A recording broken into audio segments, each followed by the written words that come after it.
John Cuddeback, True Friendship. So this is kind of going to be the basis for our conversation today. So.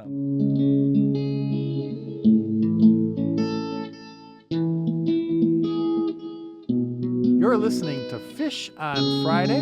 I'm Lucian Leone, and I'm joined by two of my very good friends, Robert Moore-Jumonville. Welcome, Robert. Thank you, Lucian. And his wife, Kimberly Moore-Jumonville. Welcome. In the parish, we started to have these faith sharing groups during Lent, and they started during a Lent, so right about maybe 8 or 9 years ago. And they asked us people if they would lead a faith sharing group, and we volunteered, and we ended up just kind of getting people we didn't even know very well, but we asked them if they would join our group, other people that wanted to be a part of one. And we met during Lent and Advent, and the amazing thing that happened over the course of the first couple years is it changed from being just this Lent Advent thing that we did to just a really good group of friends, and tried to be good Catholics, but there was this missing piece that we hadn't experienced, which was good friends in our parish that we actually could talk about our faith with, and the challenges we had. And I just thought, wow, this is really life-changing. And I just have become, since then, the friendship has become much more important to me. And then I actually read a book by Jimmy Mitchell, who is now on his way to becoming, he's a seminarian now, and he's on his way to becoming a priest. But he wrote a book called Let Beauty Speak. And this book it's called The Art of Being Human in a Culture of Noise. And one of his chapters is on friendship. And he made the point of just how important friendship is to living a vibrant Catholic life. And I just thought, Jimmy, you are so right. And then the third thing that happened was I met Robert because he was teaching at Lumen Christi and I was working at Lumen Christi, and we just became friends. And then I became friends with Kimberly. So I was interested in, like you said, that your small group, your faith sharing group, you guys started out, you didn't even know each other, but so over time, because somehow there's this myth, I think, that you've got to go out and find a true friend like a wife, it's like, right. Well, it's just like and there's this moment, but you built it through commitment, and I'm just trying to think of the elements here. Shared experience, what does it take to, common goals, which you're studying something together. Is that anything to add to that? Well, I think the point of Cuddeback's book is the connection of virtue with friendship. Okay, so we have to advertise. So I think that's really important. This book that Lucian also introduced me to, and then me to Kimberly, and then we're sending this to everybody that we know. Is it John Cuddeback? Yeah, John Cuddeback, True Friendship. So this is kind of going to be the basis for our conversation today. But so go ahead, say some more about that, about virtue. Just that virtue and friendship and happiness go together because we're made for happiness. Yep. And Christ invites us into life with him, John 15:15. Right, yeah, into friendship, yeah. Into friendship with him. What's the verse? Do you remember it? Oh, John 15:15. Yeah. The verse is, I no longer call you servants, but friends. And basically where Jesus says, because a servant just does what his master tells him to do, but a friend has a deep relationship where, in essence, I'm revealing to you the will and the heart of the Father. Yeah. And I think as kind of my last reason why this has become so important to me is Scripture, and the New Testament especially, is filled with Jesus talking about the importance of friendship, and that he spent, really, you could say, the 3 years of his public ministry building a group of friends. Yeah. And that within that group, he had, Peter, James, and John, who were his closest friends. Yeah. But it was really about this whole idea that I think it's so clear from when you read the New Testament with a perspective on looking at friendship, it is such a critical part to what being a disciple is. Well, then think of who are other Catholics or Christians where we would say they flourished because there was a group. It wasn't just one person, but there was a friendship. So who would that be?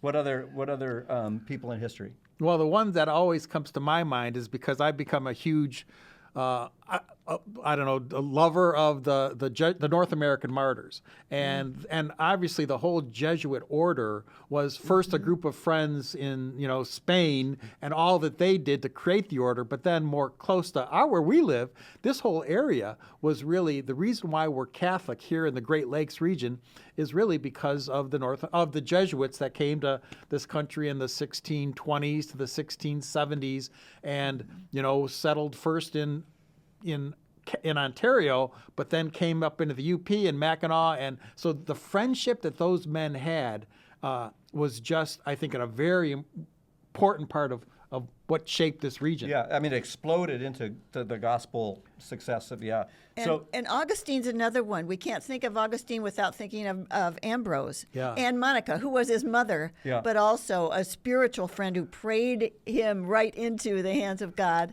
Yeah, there was another close friend that he had that died, I forget what his name was. Alypius, okay, yeah.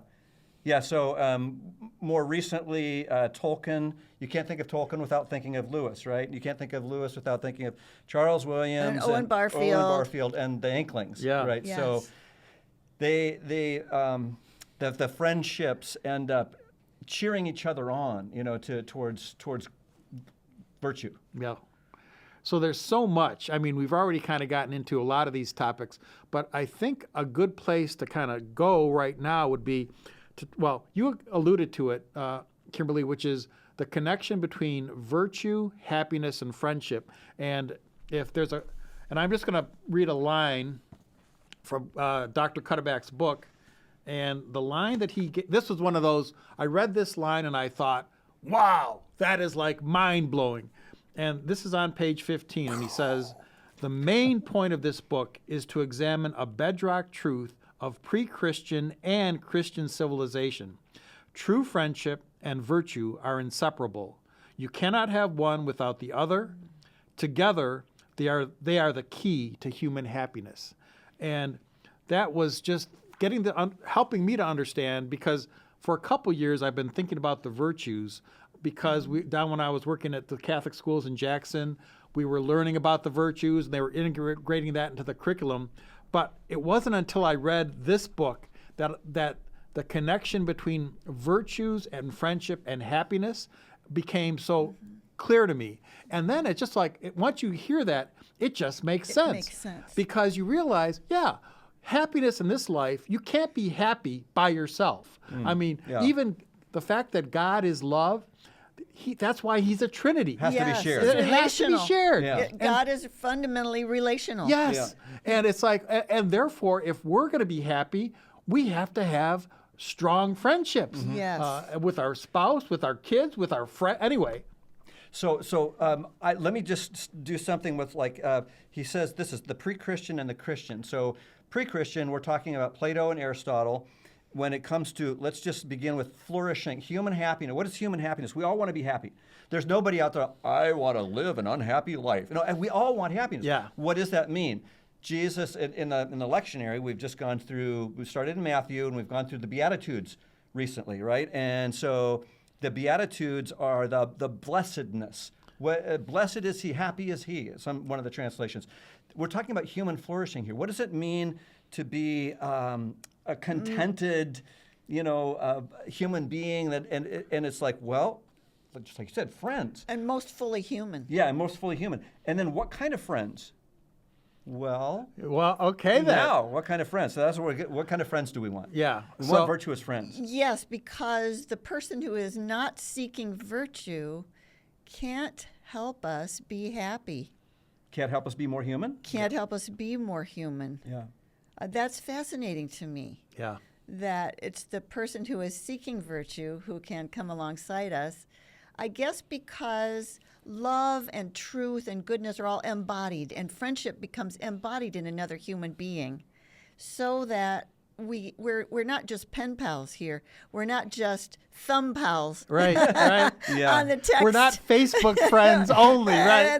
This person gave me all these likes, therefore we're friends. Yeah. That's not necessarily the case.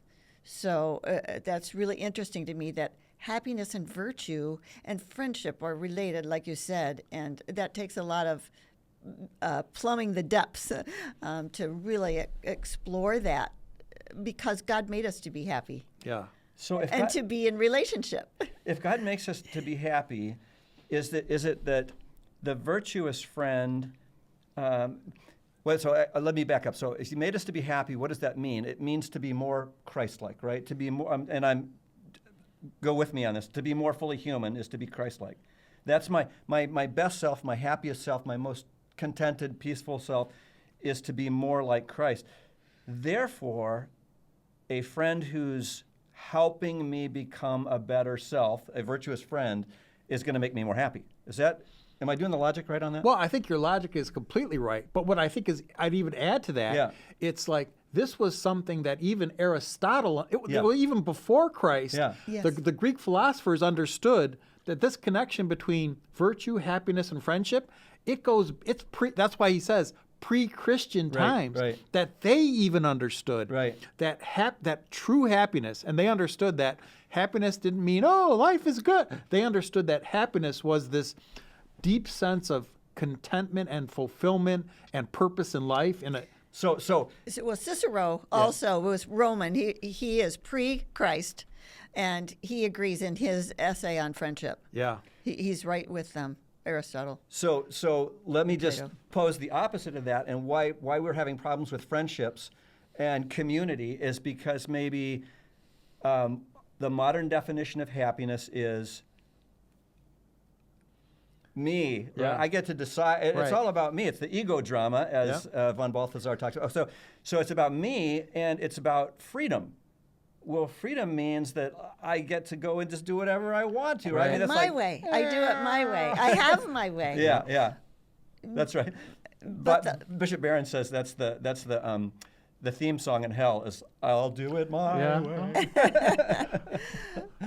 Well, and we're kind of getting to one of the other points we want to make, that all these authors on friendship, and there are several that have written wonderfully on it, but they all kind of lead back to Aristotle and Plato, but they all they talk about the three types of friends. Okay. And this was, again, one of those mind-blowing moments when Yes. in addition to the I agree, connection Lucian. the link between virtues, happiness, and friendship, the other kind of like, whoa, I never thought of that before, Right. was that all the authors, and this goes back to Aristotle, talk about friends of pleasure, friends of utility, or convenience, they call them both, or true friends, or Friends what of are virtue. Virtuous. friends of virtue, or they're often called true friends or authentic friends, but Yeah. real friends, Yeah. And the difference is, and I think it's important, and this is because when I came to understand this, I realized that I had a lot of I love to play golf. Yeah. And I'm starting to like to sail. And so like I had my golf buddies, and they're good friends. We enjoy being together. But they're both, you could say, friends of pleasure, because our friendship is really based on doing something together we both like. Right. And that's a fine thing. You could even say they're friends of utility, because it's easier to play golf with somebody than to play by Right. yourself. Yeah. It's kind of like when we play racquetball. Right. Well, I think of I played on soccer teams, or Yeah. like you, Kimberly, you've sung in choirs, or or you've sung with people. So it's like the friends that you're just with doing something you love together. Yeah, you're right? just doing something. Either you love it together, or you're doing something like your work friends. It's like, yep, we're going to help each other at work because we have this thing that we do together. And we're going to work on a team, and we're going to be a great team together, and we're going to support each other and be loyal team workers. And that's a good thing. It's not something to be denigrated. No. But it goes this far, But right? it's limited. Yeah. And I think what's interesting is recently a podcast that we shared, I don't need to mention here, but the gentleman who was doing the podcast as a priest, and he talked about, say, college friends, and you think you've got this great, you live on this dorm floor, and you're with these guys, or you live in this house or whatever with these women, and you're great friends. 20 years later, are you? It's like you shared that time, right? And then it was... So what was that? I mean, I don't know if it's partly pleasure and utility, but it's also, there's friends of, I don't know what development, or friends of an era, right? And shared experience is part of that, Yeah. but you're growing in certain ways together. Yeah. You're going through an experience Yeah. together that shapes you in certain ways. Now, I know the three of us also have grade school friends still, or high school friends. Like I can name yours and I can name yours. Well, at least and one of them, yeah. Yeah, Yeah, And yeah. so, that it is interesting to think like, well, I grew up with this guy and it's just so, or this woman, and there's so much experience there. Yeah. That we're really committed to each other. Yeah, and I think after reading these books, what it just made me realize is I need to be much more intentional in my friendships, which is like in one of the articles I wrote, one of the blogs I wrote, I talked about Bob Chisholm, Bob and I have been friends since third grade. He actually remembers the story. I don't. But we had become friends at school, and we had come home, and we were wrestling on the front yard, and my mom kind of came out like, "Hey, what are you're beating up my son?" And it's like, "Mom, get away! He's my friend." It's like, and we were friends all through high school, and we actually went to U of M together. And wonderful man, but we just kind of grew apart. I mean, our lives went in different directions, and we really didn't value that friendship. But then Bob actually doesn't live far from me, and not too long ago, because we have a mutual friend, one of the people in our faith sharing group, who said, "Oh yeah, Bob's still around," and I thought, "Man, I got to get a hold of Bob." And so I called him, and now hopefully we're kind of rebuilding, reconnecting, and rebuilding that friendship. Because I guess what I'm trying to say is, good friends, virtuous friends, where you're really in it together, where you're trying to help each other get to heaven. I think, if you want to say, what is the example, what is the simple definition for me of a good friend, is somebody who is there to try to help me get to heaven and my kids, Yeah. And so, you think of a marriage. Kimberly and I often speak about marriage as our marriage is a sacrament. And I suppose a friendship, so think about, you spoke of your faith sharing group. We've got a group of friends that have been friends for since we've been married, 44 years, right? And just how there's a kind of a sacramental, holy nature to those long-time commitments that are kept and where you're going in the same direction. Well, we made them in college. We went to a Christian college together intentionally. We were seeking God together. And they just, there was so much shared experience among this group of guys that they decided to commit to each other for life. Right. And then when I was friends with them, and one of my brothers was part of that group, and so they invited Robert into that group after we got married. They didn't know him because he was from the other side of the adopted. other side of the United States. Yeah. But he came and They were anyway, gracious. so they've been great. But something that comes out of that experience for me that really reminds me how shaping it is to have friends for 40 years is that when my brother was killed when he was 40, one of the guys in the core group who had been his friend since they were 11 and 12 said, "There's less of me to know and be known. I just feel like such a loss without my friend Marcel. Yeah. I just feel like I've lost part of myself. Yeah. And that was a beautiful thing to help the rest of us realize we are part of each other so deeply that we reflect back who the others are. Yeah, and I think there is this echo. We help us know each other through the years ourselves. of these guys saying, "I need everybody else in the group because this is where I'm known, and in one sense where I'm called to accountability. I'm called to be my better self here." Yeah. And challenged. I remember when your brother Marcel died, and this group, there was a guy in Portland, Oregon, a guy in Georgia, a guy at that time at Kenya, maybe he was in Florida at the time, someone in, where else were they?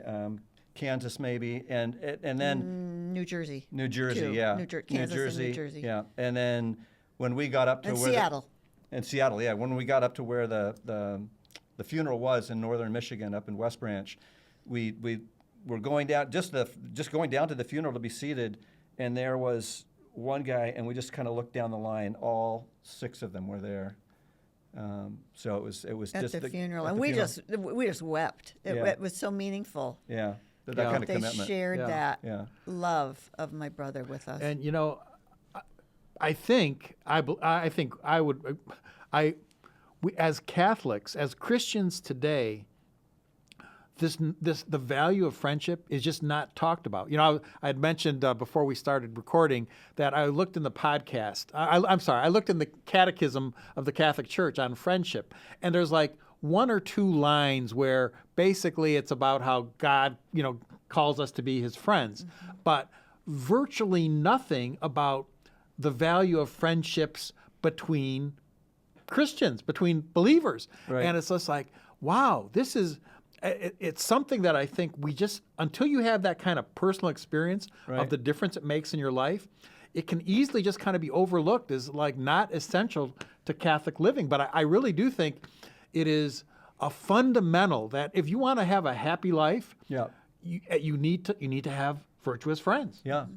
So, Kimberly, do you want to read for us this is from Cuddeback's book, True Friendship, and there's 4 elements, is there, of what to watch out for? How would you frame that? So he's really helpful here in saying, here are characteristics that undermine friendship. Okay, so he's got 4 of them. Here's what to watch out for. Here's what to watch out beware for. of. Irascibility, which would be belligerence or someone quick to anger, someone intemperate, you could say. Fickleness, someone who's not going to be consistent. Okay, I'm irascible. I'm fickle. Okay, yeah. Someone who is Not true. not reliable when you need them. That sort of thing.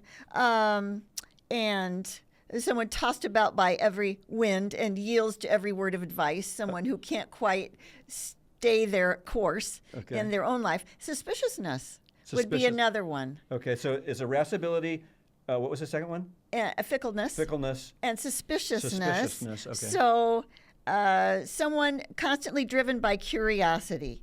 In other words, if a friend sees you, who is their friend, talking to someone that they're not a friend with, or maybe they have felt betrayed by, are they going to question whether you are going to be loyal to them or you're going to go with the other person's view of you?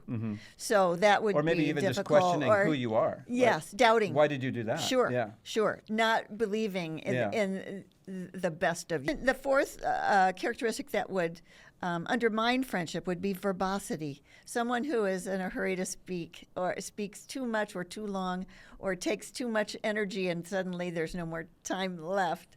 Right. So I better be quiet. No. Go over those again. Just bullet them. Okay. So irascibility. Irascibility. And fickleness. Fickleness. Suspiciousness. Suspiciousness. And verbosity. Verbosity. Okay. Those Any thoughts on those, Lucian?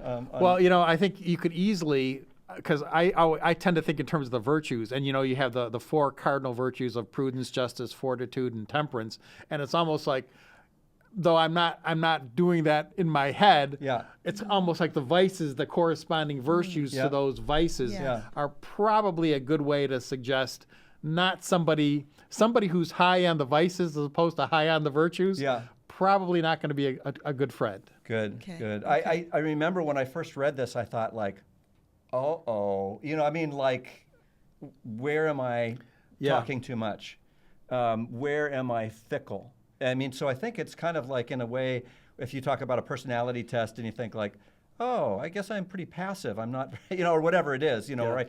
I'm not very compassionate or whatever. Or I tend to doubt. Yeah, I right. tend to doubt people because I doubt myself. Yeah. So that person would be, you could go through a discernment process to understand how much it's of their personality and how much it's less trustworthy than you would want in a friend. Yeah. I think it can also be kind of like, as we're thinking about friendship, sort of a self-test. Like, okay, what kind of a friend am I? Yes. I think also are we in middle age yet? That ship has sailed on. I don't want to speak to you, Robert. Okay. But for all of us, but particularly, I think as we grow older, thinking about, I was a pastor for a lot of years, and I was in nursing homes, and I was visiting elderly, and you could see the saints in homes and in retirement centers. They were so other-centered. And then you could see the people who, there was nothing, they weren't evil necessarily or anything, but all they talked about was themselves and their achievements and their kids. And It was all about them. Yeah. And I think just to say that we're practicing with habits and virtues right now for the people that we're becoming. And so again, it's connected to virtue, becoming saints in a sense, virtue and happiness. I'm going to be happier if I learn to let go of sort of my everything being about me. Anyway. I have a friend I grew up with, and her parents are now elderly, and I visit them. And I love them as my second family. And now I know why. They always drew me in, and they were concerned about me and interested in me and supported me and gave me positive messages, reflected something back, so positive. And they've never wavered from that. They're elderly now, and they're still interested in me when I come, and I'm trying to visit them and talk about them and build them up and take them things and say thank you for all your love and goodness. And they're still giving to me, and it's just a beautiful thing. Yeah. They are true friends. Yeah. That's awesome. Yeah. Well, I think there's a lot more we could say on friendship, but I think we've talked enough for today. For this segment, and I wanted to conclude with a couple thoughts. Again, we've been talking really about two books, the John Cuddeback book, but the one that really kind of got me interested in this whole topic, and I think does a great job, is Let Beauty Speak by Jimmy Mitchell. But in this book, in his chapter on friendship, he says a couple things that I think are pretty significant. One is, he wasn't the first one to say it, but he makes the comment that none of us are better. We all will be only as good as our 5 best friends. And I read that, and that's one of those self-test things. It's like, okay, do I have 5 good friends? And kind of who are they, and how are we do I have 5 people who I'm trying to help them get to heaven, and they're trying to help me get to heaven? Yeah. And I was like, well, I could probably come up with 2 or 3, but it was a stretch. And I thought, all right, I've got to become a better friend myself, so that I can hopefully have 5 friends at least that we're really in this together. I think that's one of the questions that you had proposed as we were thinking about this podcast, which was, what about someone out there who's having a hard time? And it's often if we move or something like that, it's like, well, how do you find a good friend? And I think one of the answers is try to be a good friend. Yes. It's kind of like, how do you, it's like dating advice. How do you find a good spouse, a good person, to date, a good woman or a good man? So be a good man, and you'll find a good woman. Amen. Yeah. So Jimmy's, he ends every chapter with getting practical, some practical suggestions. So his chapter on friendship ends with I'm just going to give him a couple of his suggestions. Do a quick analysis of your top 5 friends. How many of these friendships are based in utility or pleasure? Are any of them rooted in excellence or virtue? And another one is, call an old friend once a month without an agenda. Simply delight in his existence. If you're reminded of a shared pursuit or excellence, thank your friend for spurring you on. And then finally, this is the one that I've really become fascinated with, is find an example of virtuous friendship in history and model one of your friendships after it. We've been talking about Lewis and Tolkien. I've been thinking about the North American martyrs, but also learning about the virtues, because as we said at the beginning, if happiness, virtue, and friendship are all connected, that means I have to not only be a better friend, but I need to become a more virtuous person. And it's hard to become more virtuous when you don't even know what the virtues are. So, there's a certain way in which we can just say, be like Christ. But I would suggest one thing that I've been working on is learning the virtues, so that I can actually understand where I'm not so strong and where I need to grow. And you can see those often through the lives of the saints. Yeah. Great. Well, Kimberly, Robert, thank you. It's been great. You've been watching and listening to Fish on Friday. Thanks for listening.